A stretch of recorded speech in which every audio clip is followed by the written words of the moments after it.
Baik, alhamdulillahirrabbilalamin. Mitra IDC dan sahabat IDC masih bersama Ustadz Muhammad Sahdian, guru pendidikan agama Islam di SMP Islam Istiqomah, belajar di radio. Dan tadi sudah kita dengarkan penyampaian beliau ya terkait dengan syarat dan kewajiban dan juga syarat-syaratnya dan juga perkara-perkara yang membatalkan puasa. Baik, buat adik-adikku yang saya cintai karena Allah, boleh ya langsung bertanya ke beliau, ke Ustadz Muhammad Sahdian, dan kemudian berkaitan dengan tadarus, tilawah, kemudian juga sholat berjamaah. Ini memang diprogramkan khusus buat anak-anak SMP Islam Istiqomah, sehingga mereka lebih apakah ada POM khusus Ustaz untuk diberikan kepada mereka sehingga mereka lebih tertib ya dalam. Iya, sebenarnya di luar bulan Ramadan pun kami guru-guru SMP Islam Istiqomah tetap menjaga agar murid-murid kami tetap ya dalam keadaan beribadah, khususnya ibadah yaumiyahnya. Jadi ada namanya lembar mutabaah yang setiap pekan mereka laporkan, dan khusus Ramadan juga. Jadi nanti setiap paginya seluruh siswa akan melakukan atau memulai pembelajaran dengan tilawah Al-Quran secara bergantian. Dan ini masih dalam masa pandemi, memang belajarnya lebih banyak di rumah ya Ustaz ya? Iya, masih lebih banyak di rumah. Pakai aplikasi Zoom dan sebagainya ya? Iya, Zoom dengan WhatsApp biasanya. Untuk artinya anak-anak tidak terlepas ketika melakukan segala aktivitasnya di waktu pagi dengan tilawah Al-Quran dulu ya? Iya, tilawah Al-Quran terlebih dahulu. Untuk sepanjang Ramadan, target yang diberikan untuk SMP kelas 8, apakah memang khatam Al-Quran berapa kali atau bagaimana nih Ustaz?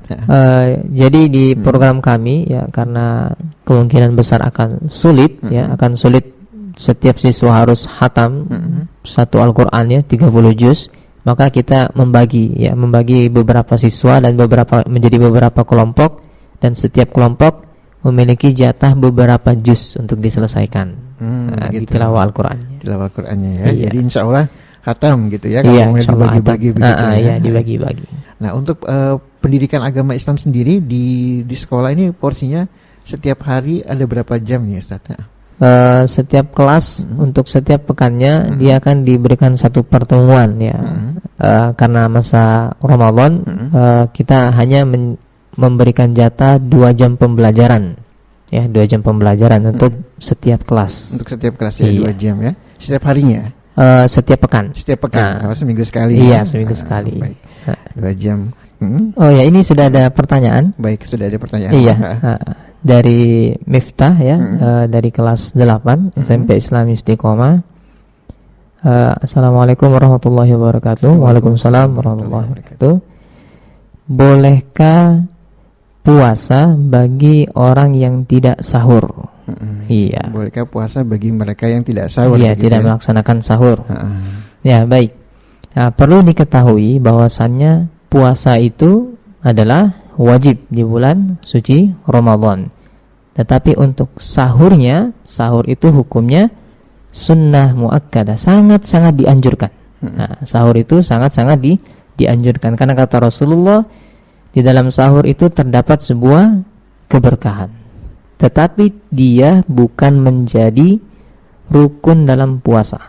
Ya, jadi bagi siapapun yang tidak sahur di bulan suci Ramadan, tetapi dia wajib telah melakukan niat di malam hari untuk berpuasa esok hari ya. Maka ketika dia bangunnya telat dan sudah masuk waktu subuh, maka dia tetap diwajibkan untuk berpuasa, boleh melanjutkan puasanya. Ya, jadi tidak ada alasan ketika ditanya kenapa enggak puasa, aduh tadi belum sahur ya, belum sahur. Ibunya telat, abinya juga telat, iya. Kemudian semua pada telat ya. Semua pada telat itu ya. Jadi aduh gimana, kita sudah bangun jam 5 sudah azan berkumandang, iya. Enggak makan apa-apa, Abi udah niatkan puasa ya. Sudah niat puasa ya, tetap melanjutkan puasanya ya. Jadi puasa itu sahur itu bukan kewajiban tetapi sunnah muakkadah, sangat dianjurkan oleh Rasulullah SAW, dan tetap boleh melanjutkan puasanya, dan puasanya tidak akan sia-sia, tetap sama sebagaimana puasa biasanya. Iya, wallahu taala a'lam. Ada lagi adik-adik kita yang ingin bertanya ke beliau, Ustadz Muhammad Sahdian, bagaimana Ustadz kalau misalnya puasa kemudian ini bermimpi ya. Nah, ini wajib untuk mensucikan diri ya. Iya. Tetap dilakukan, kemudian mandi wajibnya tetap dilakukan. Nah, untuk adik-adik yang dalam kondisi biasanya kan kita itu dibiasakan untuk wudu sebelum tidur ya. Betul sekali. Berwudu sebelum tidur dan berdoa, mudah-mudahan nanti bangunnya lebih cepat. Nah, memang lebih baiknya lagi ya ketika mau tidur ya, selain disunahkan untuk berwudu ya, baiknya lagi adalah untuk menyelesaikan segala hajat yang berhubungan dengan WC sebelum tidur ya, agar menjaga tidak terjadinya hal-hal yang tidak diinginkan tadi itu ya. Kemudian setelah menyelesaikan semua hajat yang dilakukan di WC, kemudian berwudu, kemudian melakukan beberapa zikir-zikir yang dianjurkan sebelum tidur ya, kemudian ya berdoa kepada Allah Subhanahu wa taala agar menjaga kita dalam tidur kita ya. Baik. Ya, ini ada lagi pertanyaan. Baik, silakan Ustaz. Dari Keisha dari kelas 7. Assalamualaikum warahmatullahi wabarakatuh. Waalaikumsalam warahmatullahi wabarakatuh. Bagaimana cara jika ada seorang yang mau melakukan puasa Syawal tetapi masih memiliki utang puasa di bulan suci Ramadan? Nah, jadi mana yang lebih dulu nih ya? Apakah dia wajib menyelesaikan utangnya terlebih dahulu atau melaksanakan puasa Syawal terlebih dahulu? Ya.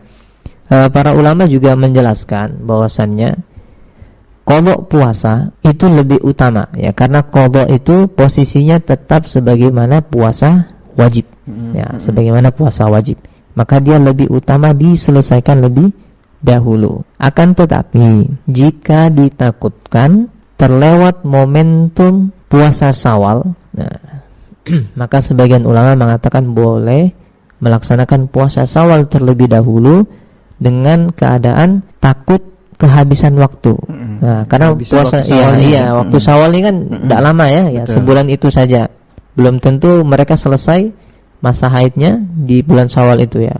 Belum lagi di hari-hari pertama bulan Syawal ini banyak undangan ya, undangan ke sana, undangan ke sini ya, apalagi kumpul dengan keluarga ya. Padahal niatnya sudah mau puasa Syawal, kemudian tapi siang jam 11 dapat undangan. Terpaksa gitu ya. Iya, jadi boleh melaksanakan puasa Syawal terlebih dahulu dengan catatan takut kehabisan waktu atau kehabisan keutamaan di bulan Syawal ini. Iya, wallahu taala alam.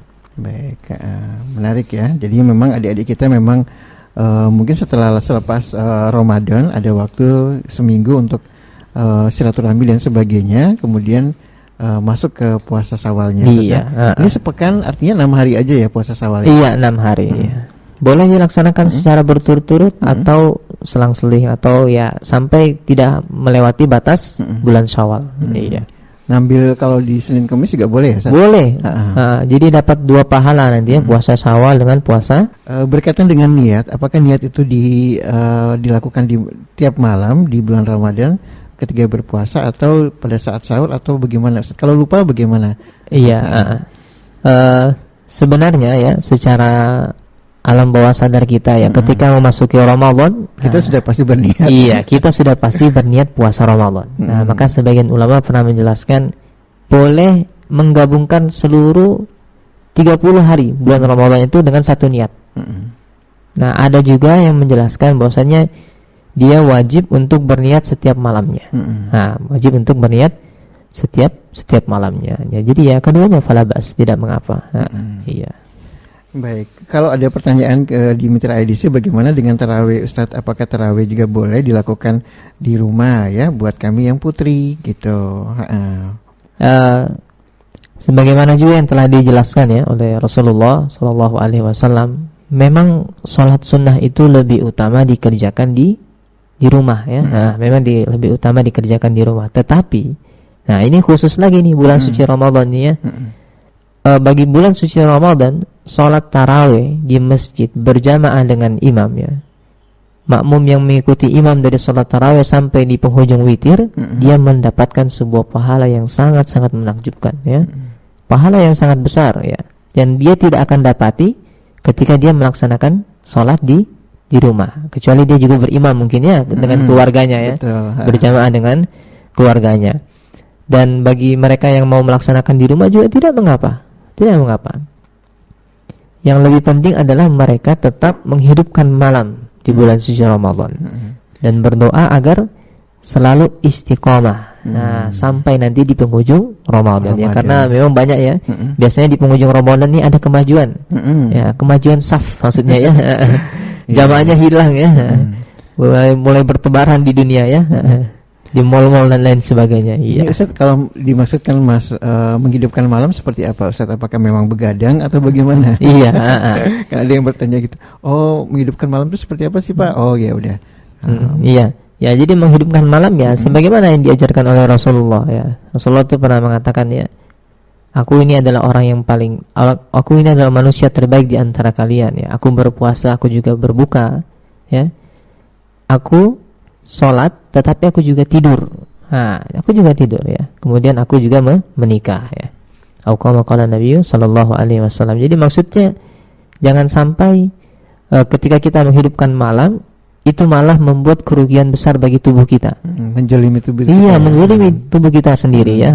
Jadi tetap melakukan istirahat, tidur ya. Rasulullah pun juga tidur ya. Kemudian bangun untuk sholat malam ya.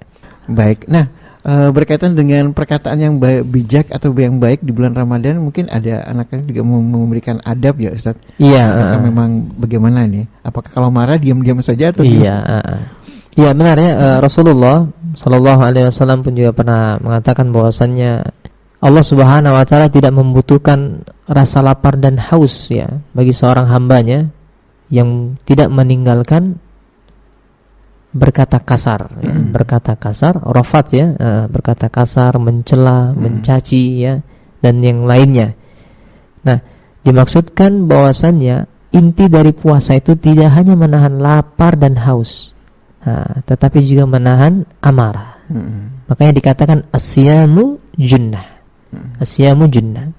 Puasa itu perisai penghalang antara kita dengan dosa.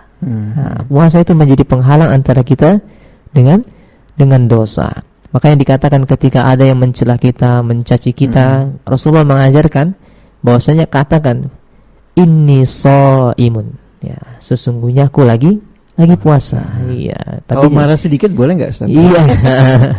Tapi jangan juga nanti bilang, saya lagi puasa ini ya, tunggu maghrib lah ya, tunggu maghrib iya. Tunggu maghrib saya akan lupakan. Iya. Enggak begitu ya. Iya.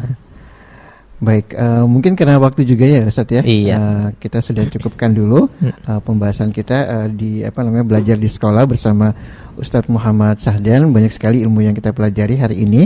Nah, sebagai kesimpulan mungkin Ustadz mau menyampaikan apa nih kepada mitra edisi yang dirahmati oleh Allah Subhanahu Wa Taala dan murid-murid kami yang kami banggakan.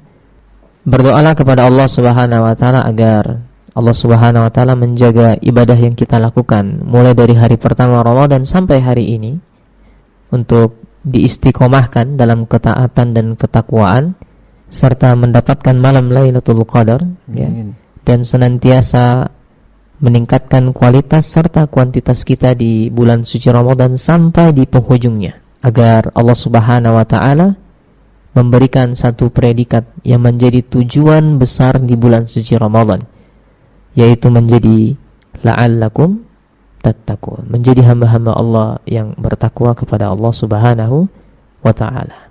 Semoga yang sedikit ini bermanfaat bagi kita semua. Kalau ada pun kekurangan itu datangnya dari kami, dan ada pun kelebihan itu semua dari karunia Allah Subhanahu Wa Taala. Wassallallahu ala nabiyina Muhammad wa ala alihi wa sahbihi ajma'in. Wa akhiru da'wana alhamdulillahi rabbil alamin. Wallahu ta'ala alam bisawab. Wassalamualaikum warahmatullahi wabarakatuh. Waalaikumsalam warahmatullahi wabarakatuh. Jazakallah khair Ustaz, dan banyak kepada kita semua, dan semoga keberkahan selalu dan juga buat adik-adik kita menjadi lebih baik lagi insyaallah. Amin ya rabbal. Saya Uli Abdurrahman dan kru yang bertugas mengucapkan alhamdulillahirabbil alamin. Wassalamualaikum warahmatullahi wabarakatuh.